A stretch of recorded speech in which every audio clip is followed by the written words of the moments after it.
서울 강서구청장 보궐선거 어떤 의미가 있기에 여야 모두 이렇게 총력전을 벌이는 건지 이혁근 기자 조금 더 짚어보겠습니다.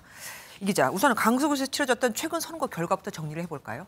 네, 강서구는 강서갑, 강서을, 강서평 이렇게 세 개의 지역으로 나뉘어 있는데 모두 민주당이 차지를 하고 있습니다.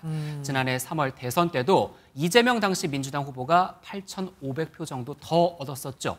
그런데 지난해 6월 강서구청장 선거에서 국민의힘이 16년 만에 승리했는데 이때 당선자가 김태우 후보였습니다. 이번 선거 결과 후폭풍이 진짜 만만치 않을 것 같습니다. 네, 민주당이 선전을 해온 지역인 걸 고려를 하면 민주당은 압승을, 국민의힘은 박빙 승부를 예상하는 그런 분위기입니다.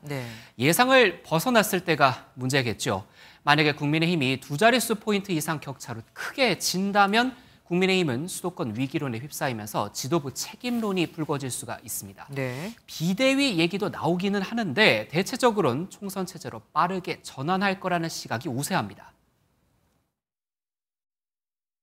호사가들이 무슨 이렇게 될 경우에 비대위 체제로 가고 얘기를 하는데 지도 체제가 자주 바뀌는 정당 쳐놓고 제대로 되는 정당이 없습니다. 그러면 반대로 민주당이 진다면요? 민주당 취재를 해보면 진다는 생각은 아예 없습니다. 바꿔 말하면 이랬는데 지면 이재명 대표 리더십 타격을 크게 입을 수밖에 없다는 거겠죠.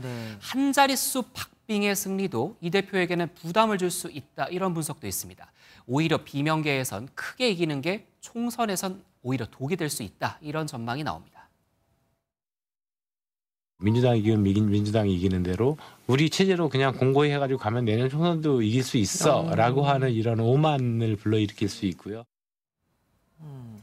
그야말로 지도부의 명운이 걸린 사안입니다. 그래서 이제 이번 투표 용지를 전자장비가 원래는 개표를 했었잖아요. 근데 사람이 해야 한다는 주장도 나왔어요. 네, 국정원이 어제 선관위가 해킹 위험에 노출됐다, 이렇게 발표를 했기 때문인데요. 국민의힘에선 당장 강서구청장 보궐선거부터 수개표, 그러니까 손으로 개표를 해야 한다는 주장이 나왔습니다. 그러자 민주당은 선거를 앞두고 이런 발표를 한 것 자체가 문제라고 맞받았습니다. 그러면 당장 오늘 수개표가 가능하긴 한 겁니까? 네, 선관위는 가능하긴 하다, 이렇게 답을 했습니다. 다만 오히려 개표가 늦어지고 오류가 늘어나는 문제점도 있어서 국민적 공감대가 필요하다, 이렇게 설명을 했는데요. 오늘 개표는 기존 방식대로 투표지 분류기를 사용한 뒤에 사람이 집계할 예정입니다. 이번 보궐선거 결과가 내년 총선을 전망해 볼 수 있는 기회되지 않습니까? 관련해서 여론조사가 있던데 어떻게 나왔습니까? 네, 오늘 나온 따끈따끈한 여론조사인데요.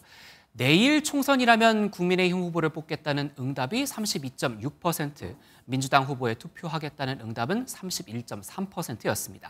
국민의힘이 1.3%포인트 앞서긴 하지만 오차 범위 안 접전입니다. 그러네요. 다만 지난달에 비해선 양당 간 격차가 0.6%포인트에서 1.3%포인트로 벌어지긴 했습니다.